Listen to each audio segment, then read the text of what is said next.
This is Judge Joe Brown, and we're listening to We All Be News. News Free Dixie for the 21st century.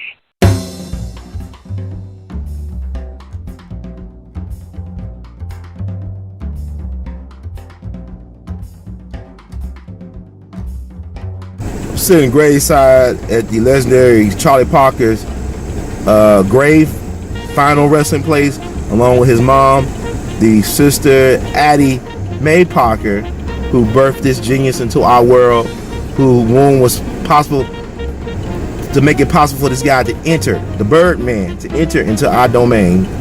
A friend of mine once told me, Marshall Allen, a great saxophone player in his own right and the current band leader of the Sun Ra Orchestra, he told me in life, you must learn how to take the best of the bad shit and make it work. And let me tell you something, boys and girls, scholars and laymen, Charlie Parker was a bad man.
Thank you, Bird. I'm at the grave of one of the greatest musicians who ever lived, of all times, one of the GOATs, Charlie Yardbird Parker.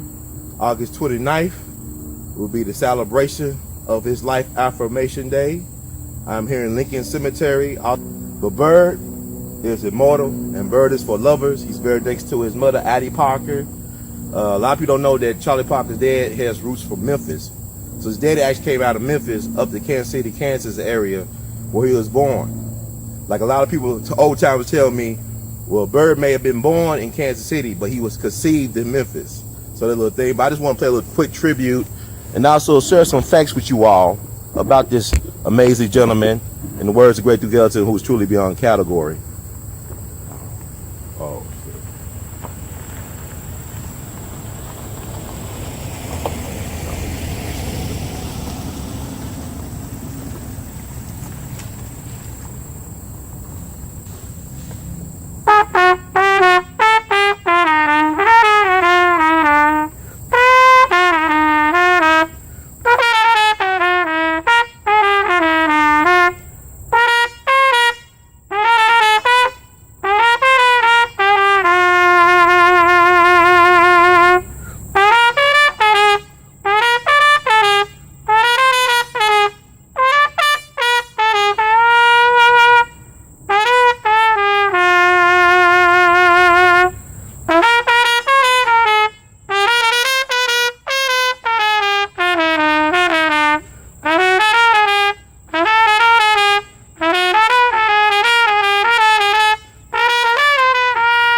Good afternoon, scholars and laymen, boys and girls, and welcome to another wonderful edition of the Artivist Thinks, live and direct in Lincoln Cemetery, the final resting place of Charlie Yardbird Parker, who was born August 29th.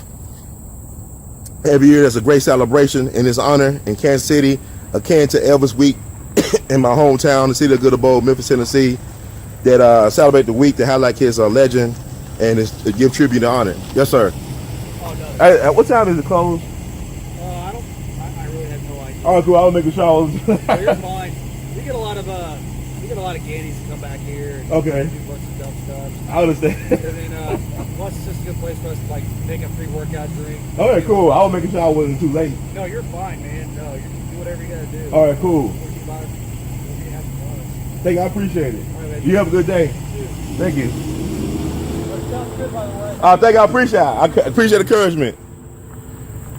So I'm here. They do a Charlie Parker week every year in the Kansas City area to commemorate Bird. He was like their Elvis. It's interesting, but like, you know, Elvis week is in Memphis. I just came from Memphis. That was in August. But Bird was actually born August 29th, 1920 in Kansas City, Kansas. But he also grew up in Kansas City, Missouri, or Missouri as I like to call it.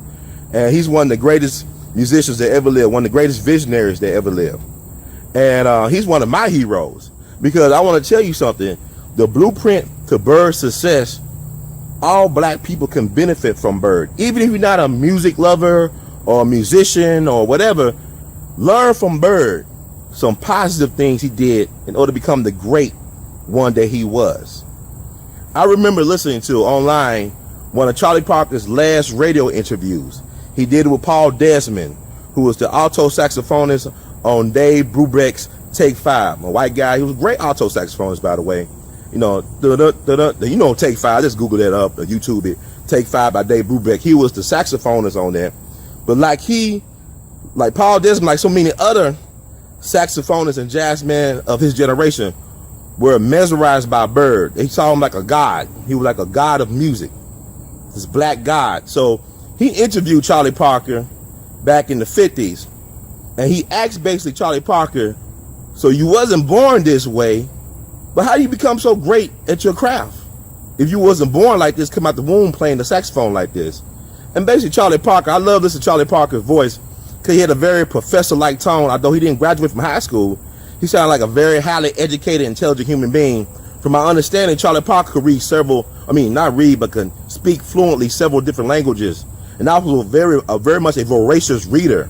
I mean, he could talk about anything and everything. He was a true universal he does not just music, but also everything. It's kind of like with Ted Williams, the baseball great, when he was all about hitting.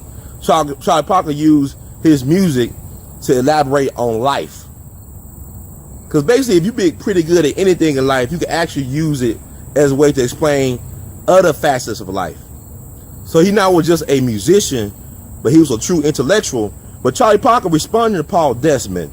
He said, basically what I did was I practiced for 11 to 15 hours a day for 3 to 4 years. It drove the neighbors crazy. Once again, let me say what he said. You can find this online. He said he practiced for 11 to 15 hours a day playing the saxophone. He practiced 11 to 15 hours a day playing the saxophone. That's why he became so good. He was able to play the things he could hear in his head because he was able to master the physical demands of his instrument. I'm gonna paraphrase Charlie Parker. He said, in music, they teach you that there is a boundary line, but in art, there are no boundaries. He also said something to the effect that music is your life, your experience, your thoughts. If you don't live it, it won't come out your horn. If you don't live the music that you practice and play, it won't be authentic. It's kind of like a lot of gospel ritual thing, like a gospel thing, like I want to live the life of my son. But Bird telling you basically, if you want to do this music thing, this art thing, this life thing, you got to be true. You got to be authentic. You got to keep it real. And there's a lot of things I want to, with Charlie Parker, a lot of things in this society. This is a very sick society. I look at people like Charlie Parker and Billie Holiday and Lester Young and all black folks, In a lot of ways, we are creatively maladjusted. We live in a system that's not made for black power and success.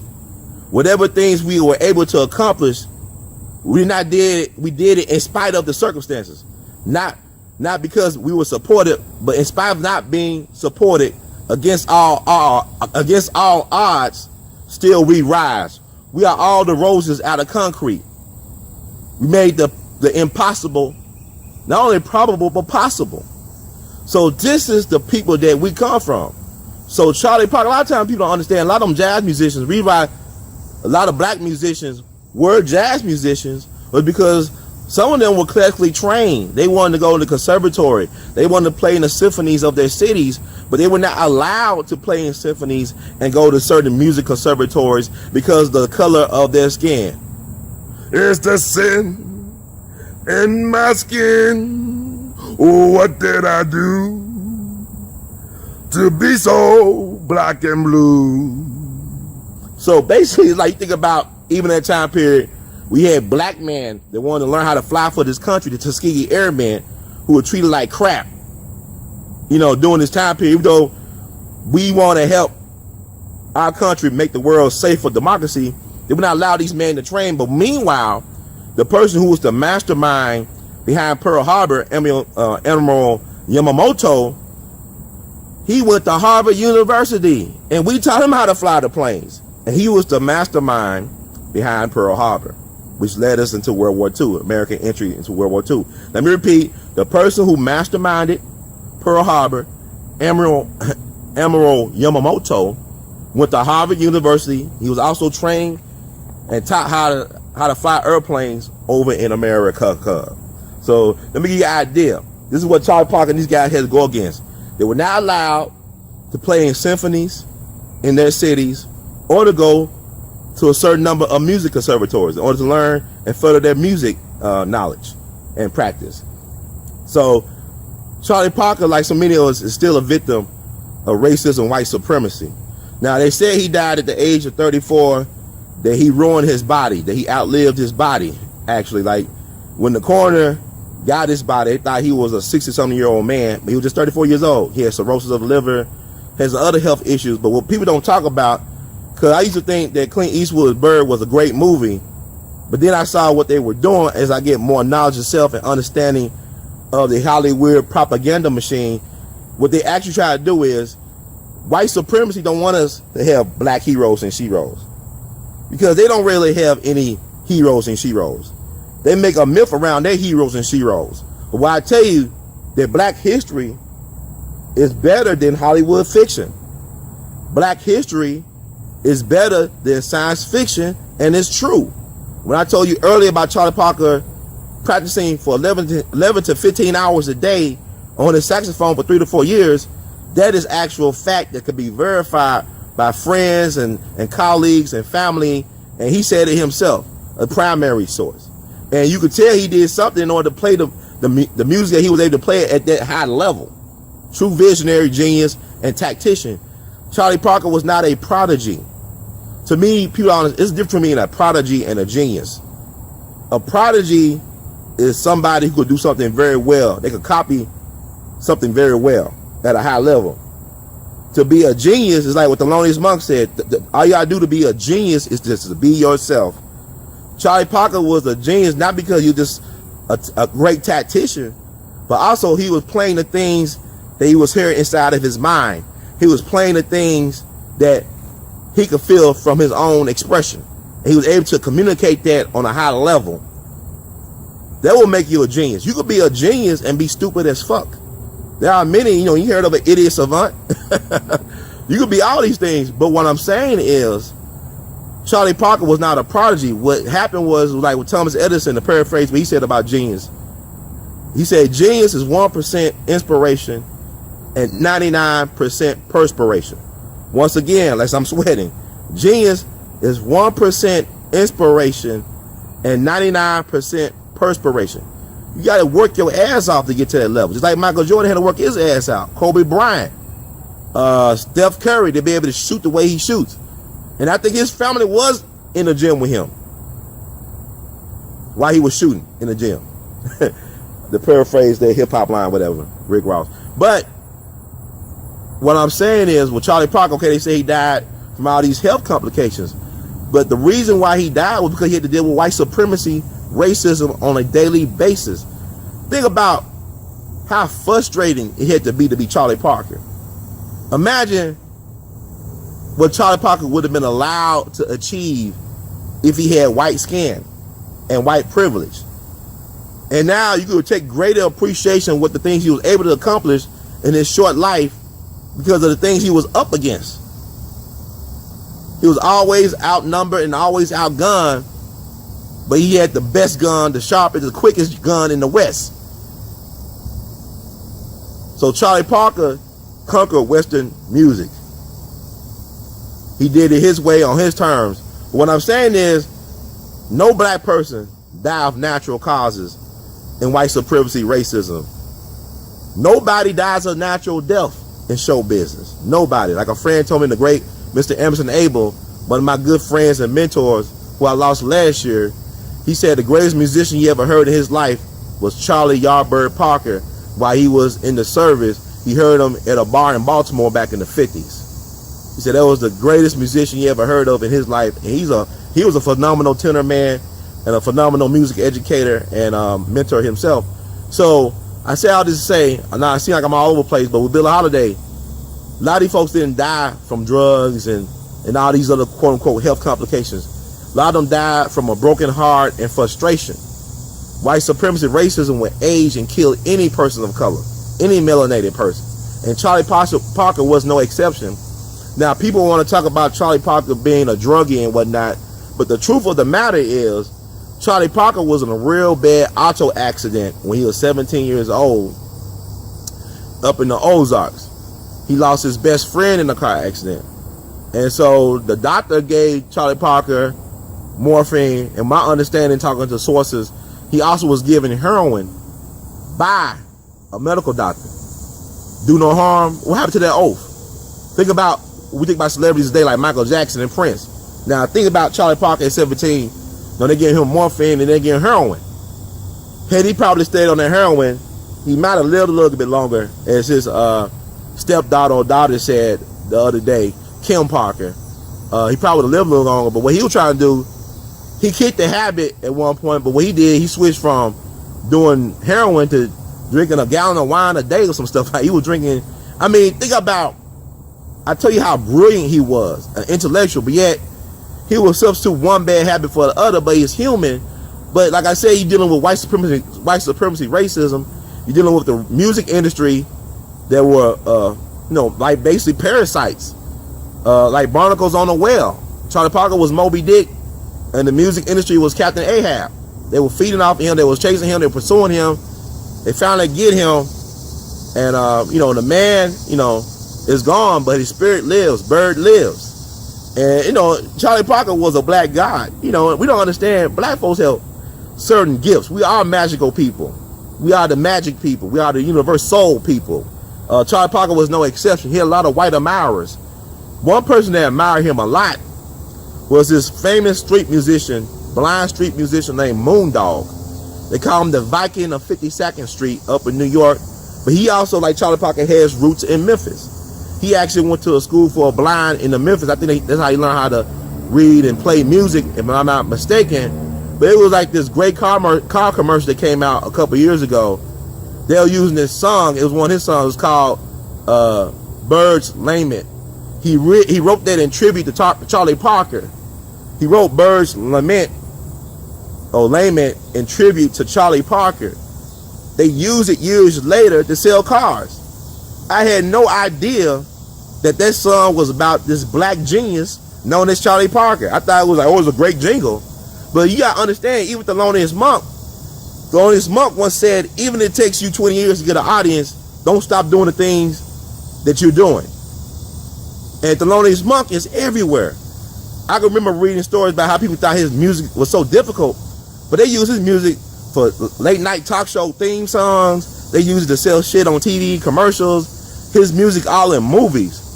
Monk is omnipresent like Bird. Same thing like my good friend Dick Gregory. It's crazy because every time I turn on TV or listen to a radio or something like that, or look at a documentary or movie, somehow somebody mentions his name. Dick Gregory's brought up. I mean, there's crazy places. So that's how, you know, this is the type of power and influence black folks have.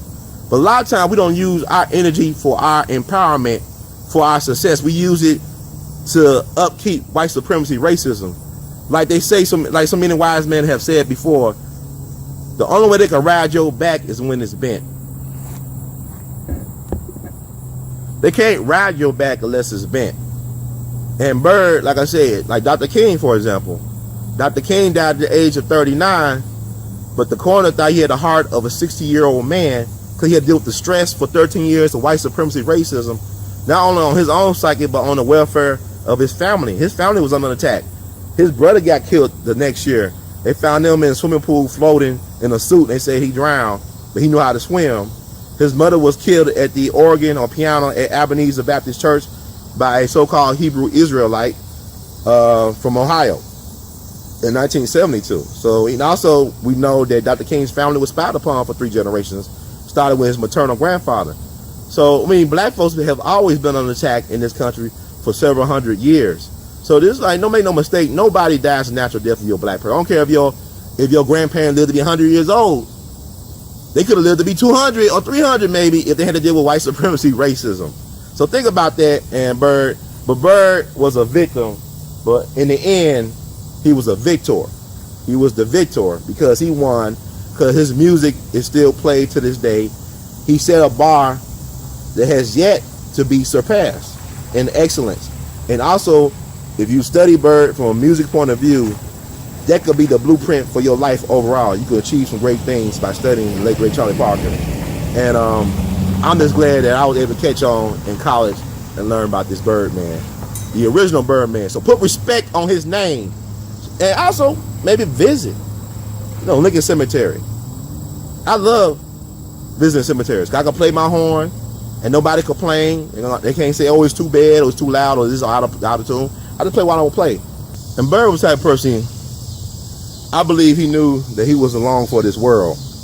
I believe he knew that he was on a mission. His mission was not to be a great father or the father of the year or to be a great husband, but his mission was to be a phenomenal musician. He was a messenger.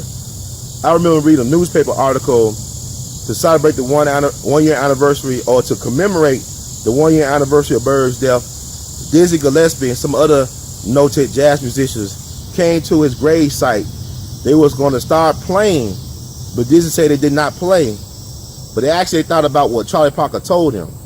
Just like, to Dizzy, all these guys, they were like the disciples of Charlie Parker. He was like a Christ-like figure.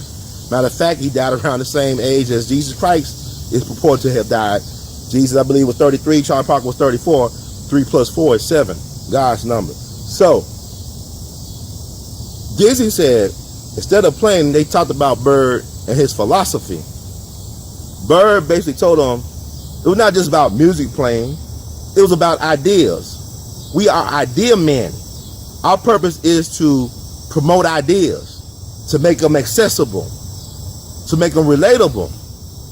This in and of itself, in my opinion, is a revolutionary act. Because you could kill a man, but you can't kill ideas. You could kill a bird, but a bird could become a phoenix and rise again because his ideas are so potent, so powerful, so omnipresent, so universal, so timeless. This is how you cheat death. You cheat death by sharing your ideas with the world. And Charlie Parker shared these phenomenal ideas with the world. And this is why it's so important to commemorate Bird. Bird is Beethoven and Bach and all those guys. Anybody you can think of, Bird is on their level. Visionary, genius, beautiful. So you gotta think about it. So did he die before his time? I don't think anybody died before their time, regardless how young or old they are at the time of quote-unquote death. I don't believe you could kill energy or spirits. I believe Bird knew the time it had for him to go. And now, that was the time. Now was that time, March 12, 1955. He knew that was his time to go. So God bless Bird. Revolutionary greetings. It's We All Be Radio, baby. Yeah, another thing I want to add about Bird and all these jazz greats, what I think I love about them is the fact that they could take the least of something and make the most of it. They could take the least of something and make the most of it. They could turn a disadvantage into an advantage. A lot of times what I think is a handicap is just an advantage in disguise you haven't figured out how to use yet. Bird was that way. If you think about a lot of the greatest jazz musicians, a lot of times, in order to get their sound, because everybody don't sound the same. You can play the same instrument and not sound the same. When you hear Charlie Parker record, you know that's Charlie Parker. You know Bird had a distinctive alto sound. I know how Johnny Hodges sound on alto, or Benny Carter, or you name a lot of great alto saxophonists, but they all don't sound alike. It's like your sound is your signature. And a lot of times these cats develop their signatures on some crappy instruments. Like you think, for example, the great Art Tatum, one of Charlie Parker's inspirations, one of the greatest pianists of all times, one of the greatest musicians and technicians of all time. From my understanding, when he was growing up in Ohio, he used to play on an out-of-tune piano, but his mind was always in tune. Sometimes you gotta go out of tune to become in tune, especially if you're a black person in this system, because in order to be creative and maladjusted, you can't be adjusted to the madness. You gotta defy the madness in your own way. That means sometimes playing on things that you might think, or people may think, are not sufficient or adequate. Charlie Parker, his first instrument his mom got him, I think he had to be held together with rubber or something like that, rubber bands or something like that, if I'm not mistaken. But it contributed to him learning his instrument, learning his voice. To me, really, for a musician to learn their instrument, they must first learn themselves. And you learn yourself also through your instrument. And a lot of times, like practice, like I said, Charlie Parker practiced 11, 15 hours a day. I remember a mentor of mine told me he once picked up Clark Terry from the airport. And, he was sitting in the car, and he asked, Clark Terry, what are you thinking about? He said, I'm thinking about practice. I'm practicing right now. He said a lot of times, a lot of the great musicians practice in their mind before they actually practice on their physical instrument. So a lot of times musicians end up doing more practice in their mind, visualization techniques. Because Charlie Parker said he heard about this sound in his head for all his life, but he wasn't able to play it. But he kept on hearing this sound. So finally, when his technique caught up with his mind, then he set the world on fire. It was revolution. So I just want to let people know, a lot of times not how you start the race, is how you finish the race. And what's interesting about genius, like you said, a black genius is a rose that grew out of concrete, like Tupac said so eloquently so many years ago. Because the thing about it is, the people that end up changing the world don't come from no quote-unquote high and mighty places. A lot of times the people that are going to change the world don't come from Harvard or Yale or from a royal bloodline. But they do come from ghettos and whorehouses, like Louis Satchmo Armstrong. He grew up in a whorehouse. Richard Pryor, James Brown, 3 great artists for all times. All 3 grew up in whorehouses with the street people. So it's funny how genius work. It never comes from the place that you most expect it to come. It always comes unexpectedly. So that's why I said it's kind of hard for me to criticize when people say, well, so-and-so, these poor people having too many kids.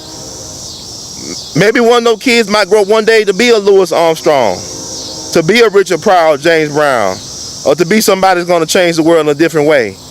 I don't dismiss anybody. That's why it's good, or it's best practice to treat folks with kindness as much as you can, with compassion and empathy, because you never know who's going to end up being, the next one. So on that note, family, thank you so much for being patient with me, because I'm really excited. I love Bird.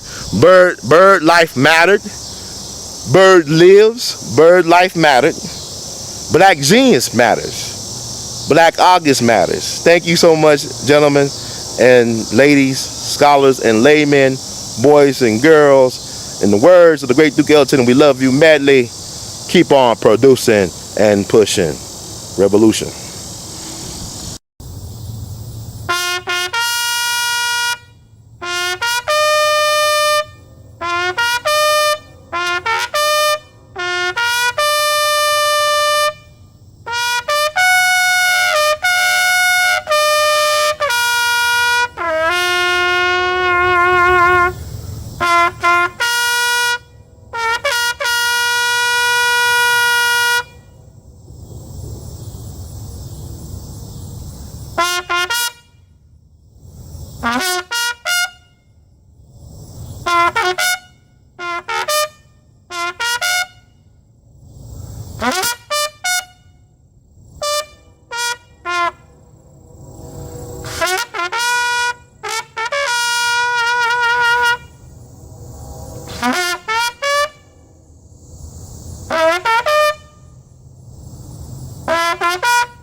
You mind giving me an endorsement? You mind giving me an endorsement like what do you think about my trumpet playing? I love it. You love it? I love it. So what your word of advice to me? What I need to do? Nothing. Nothing? You good. Good? You good. You good. Yes, sir. You good. What's your name? Frank Lamont Richardson Sr.